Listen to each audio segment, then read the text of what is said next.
زندگی میں کبھی نہ کبھی ایسا ضرور لگتا ہے نا کہ ہم مسائل کے اندھیرے میں بالکل پھنس گئے ہیں۔ آج کے اس تجزیے میں ہم بقا، ایمان اور امید کی ایک ایسی عظیم کہانی میں اتریں گے، ایک ایسا سفر جو طویل تاریخ اور سمندر کی گہری تاریکیوں کو آپس میں جوڑتا ہے۔ تو چلیے بلا تاخیر شروع کرتے ہیں۔ سوچئے، آخر کیا ہوتا ہے جب کسی انسان کو اس کے اپنے ہی مسائل کا اندھیرا مکمل طور پر نگل لے، بالکل ویسے ہی جیسے کسی عظیم مچھلی نے نگل لیا ہو۔ آج کا یہ مطالعہ ہمیں اس قدیم اور حیرت انگیز واقعے کے ذریعے اس مشکل کشمکش کا ایک بہت ہی واضح جواب دے گا۔ چلیے کہانی کے پہلے حصے کی طرف بڑھتے ہیں، بغیر حکم کی روانگی۔ 1,00,000۔ اب ذرا اس عدد کی اہمیت پر غور کریں۔ حضرت یونس جو متی کے بیٹے تھے، انہیں محض 28 سال کی عمر میں اسیرین شہر نینوے بھیجا گیا تھا۔ یہ آبادی ماڈرن ڈے موصل کے بالکل قریب آباد تھی، اور ان کا مقصد کیا تھا؟ 1,00,000 سے زائد لوگوں کی رہنمائی کرنا۔ یعنی یہ بالکل بھی کوئی معمولی ذمہ داری نہیں تھی۔ اگر ہم اس سفر کی اہم ڈیٹس اور واقعات کو دیکھیں تو پتہ چلتا ہے کہ انہوں نے سالوں تک توحید کی دعوت دی، لوگوں کا مذاق اور طعنے برداشت کیے، اور پھر آخر میں 3 دن کی ایک فائنل ڈیڈ لائن دی۔ لیکن یہاں کہانی کا سب سے اہم موڑ آتا ہے۔ شدید مایوسی اور غصے میں آ کر انہوں نے ڈیوائن کمانڈ یعنی حکم الہی کا انتظار کیے بنا ہی ایک رات وہ شہر چھوڑ دیا۔ اور پھر کیا تھا؟ اگلے ہی دن آسمان کا رنگ بالکل کالا پڑ گیا اور نینوا کے لوگ بری طرح خوفزدہ ہو گئے۔ اور یہیں سے ہمارا دوسرا حصہ شروع ہوتا ہے، طوفان اور قرآن اندازی۔ اب تصور کریں فرات ندی پر ایک کشتی ہے اور اسے ایک بکھرے ہوئے شدید طوفان نے گھیر لیا ہے۔ اس دور میں ملاحوں کا یہ پختہ عقیدہ ہوتا تھا کہ کشتی اچانک تبھی ڈوبتی ہے جب کوئی بھاگا ہوا غلام ان کے ساتھ سوار ہو۔ سچائی کا پتہ لگانے کے لیے قرآن اندازی کی گئی، اور حیرت کی بات دیکھیں، 3 بار قرآن اندازی ہوتی ہے اور تینوں بار نام کس کا نکلتا ہے؟ اس جہاز کے سب سے پاک باز شخص کا، یعنی حضرت یونس کا۔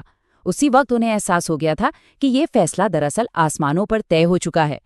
یہاں سے ہم اس سفر کے کلائمیکس یعنی تیسرے حصے میں داخل ہوتے ہیں، مچھلی کا پیٹ۔ جیسے ہی انہوں نے سمندر کی موجوں میں چھلانگ لگائیں، ایک عظیم مچھلی نے انہیں مکمل طور پر نگل لیا۔ ذرا رکیے اور اس لمحے کے بارے میں سوچئے۔ یہ صرف ایک عام اندھیرا نہیں تھا، بلکہ 3 بے حد گہرے اندھیرے تھے جو ان پر مسلط تھے۔ رات کا اندھیرا، اس پر سمندر کی آخری گہرائیوں کا اندھیرا، اور پھر اس مچھلی کے پیٹ کا گھپ اندھیرا۔ یہ ایک مکمل اور خوفناک آئسولیشن تھی۔ کچھ روایت ہمیں بتاتی ہیں کہ انہوں نے وہاں 40 دن تک کا وقت گزارا، بالکل اکیلے۔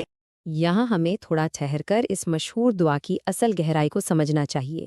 ان گھپ اندھیروں میں اتنی شدید آزمائش اور تکلیف کے باوجود انہوں نے کوئی شکایت نہیں کی، اپنے رب سے کوئی ناراضگی ظاہر نہیں کی، بلکہ انہوں نے فرمایا، لا الہ الا انت سبحانک انی کنت من الظالمین۔ انہوں نے اس پوری آزمائش کی ذمہ داری خود پر لی۔ یہ طرز عمل صبر اور خود احتسابی یعنی سیلف ریفلیکشن کی کتنی عظیم مثال ہے۔ آگے بڑھتے ہیں کہانی کے چوتھے حصے کی طرف، توبہ اور نجات۔ یہاں تاریخ کا ایک بڑا ہی زبردست موازنہ ہمارے سامنے آتا ہے۔ ایک طرف عاد، سمود اور لوط کی قومیں تھیں جنہوں نے آخری وقت تک ہدایت سے انکار کیا، اور نتیجہ کیا نکلا؟ مکمل تباہی۔ لیکن دوسری طرف نینوا کی قوم کو دیکھیں۔ جب انہوں نے آسمان پر آنے والے عذاب کے کالے بادل دیکھے تو پورا کا پورا شہر سجدہ ریز ہو گیا۔ انہوں نے خالص اور سچی توبہ کی، اور اس کا نتیجہ یہ ہوا کہ وہ تاریخ کی واحد ایسی قوم بن گئی جس کا مخصوص عذاب بالکل آخری وقت پر ٹال دیا گیا۔ اور وہاں دوسری طرف حضرت یونس پر بھی ویسی رحمت ہوئی۔ مچھلی نے انہیں ساحل پر اگل دیا تھا۔ وہ اس قدر کمزور تھے جیسے کوئی نو مولود پرندہ ہو۔ پھر دیکھے کیسے ان کی حفاظت کا معجزاتی انتظام ہوا۔ وہاں سائے کے لیے یقیناً یعنی کدو کی ایک بیل اگائی، اور انہیں غذا اور طاقت پہنچانے کے لیے ایک جنگلی بکری بھیجی گئی۔ یہ بالکل ایک عظیم ڈیوائن کیئر کا منظر تھا۔ لیکن ٹھہریے، اس پورے قصے کا جو اہم ترین درس ہے وہ تو اب آتا ہے۔ ہوا کچھ یوں کہ چند دن بعد ایک کیڑے نے اس کدو کی بیل کی جڑ کاٹ دی، جس سے وہ بیل سوکھ گئی۔ اس چھوٹی سی بات پر حضرت یونس کو انتہائی شدید دکھ ہوا۔ تب آسمان سے ایک سوال پوچھا گیا کہ ایک حقیر سی بیل کے سوکھنے پر اتنا دکھ ہوا؟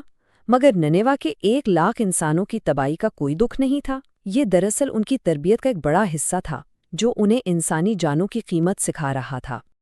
اور اسی درس سے ہم بڑھتے ہیں اپنے 5ویں حصے کی جانب، صبر کا حقیقی مفہوم۔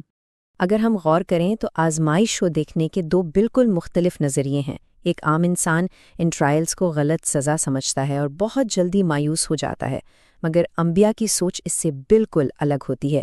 وہ ان مشکلات کو ڈیوائن لو یعنی محبت کی نشانی مانتے ہیں۔ ان کے مطابق تکلیفیں روحانی بلندی کا ذریعہ ہوتی ہیں۔ وہ شکایت کرنے کے بجائے اس عظیم پلان میں اپنا سکون تلاش کرتے ہیں۔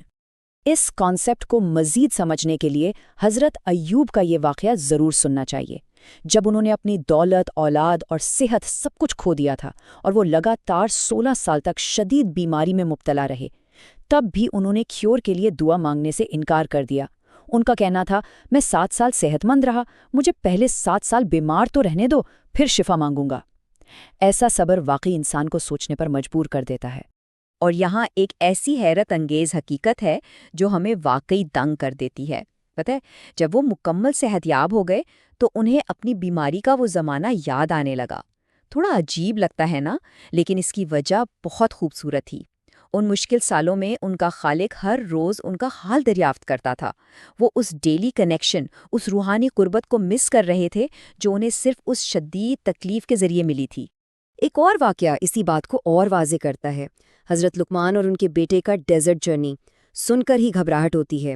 شدید گرمی، پانی کا بالکل ختم ہو جانا، گھوڑوں کا اچانک آگے بڑھنے سے انکار کر دینا، اور یہاں تک کہ بیٹے کے پاؤں میں ایک تیز ہڈی کا چبھ جانا۔ یہ لگاتار آنے والی مشکلات کسی کو بھی توڑ دیں۔ لیکن جب وہ آگے پہنچے تو ایک فرشتے نے بتایا کہ سامنے والی بستی پر ابھی عذاب لایا گیا تھا، یعنی وہ تمام فرسٹریٹنگ ڈیلیز اصل میں انہیں ایک عظیم تباہی سے بچانے کا ذریعہ تھے۔ آئیے اب اس تجزیے کے آخری حصے میں داخل ہوتے ہیں، اندھیرے میں روشنی تلاش کرنا۔ 100 دیکھیں، یہ کوئی عام عدد نہیں ہے۔ قرآن پاک میں صبر کا ذکر 100 سے بھی زیادہ دفعہ آیا ہے۔ یہ اس بات کا کلیئر پروف ہے کہ انسانی روح کو زندہ رکھنے اور مشکلات سے ٹکرانے کا جو سب سے بنیادی اور طاقتور ہتھیار ہے وہ واقعی صرف صبر ہے۔ اس صبر کی سب سے بہترین اور مکمل تصویر ہمیں طائف کے واقعے میں ملتی ہے، جب پروفٹ محمد صلی اللہ علیہ وآلہ وسلم پر پتھر برسائے گئے۔ وہ لہو لہان تھے اور فرشتے نے پورے شہر کو پہاڑوں کے بیچ پیس دینے کی پیشکش کی، لیکن انہوں نے کیا چنا؟ صبر اور معافی۔ اور اس سب سے تکلیف دہ لمحے میں انہیں راحت کہاں سے ملی؟ ایک مقامی غلام عداس سے، جو اتفاق سے ننوے کا ہی رہنے والا تھا۔ جب اس نے اپنے بھائی یونس کا ذکر سنا تو اس نے فوراً اسلام قبول کر لیا۔ وہی صبر، وہی ننوے کی یادیں اور امید کی ایک بالکل نئی کرن۔ تو ان سب باتوں کا آخری نتیجہ کیا نکلتا ہے؟ سمندر چاہے کتنا ہی گہرا کیوں نہ ہو یا رات کی تاریکی کتنی ہی گھنی کیوں نہ ہو، دل سے نکلی ہوئی ایک خالص پکار اور تھوڑا سا صبر روح کو بچا کر کنارے لگا ہی دیتے ہیں۔ زندگی کے ان حقائق کو دیکھتے ہوئے آج ہمیں خود سے صرف ایک سوال پوچھنا ہے۔ آج ہماری عام زندگی میں ایسی کون سی مچھلی ہے، ایسی کون سی آزمائش ہے جسے صرف اور صرف صبر کے ساتھ ہی فتح کیا جا سکتا ہے؟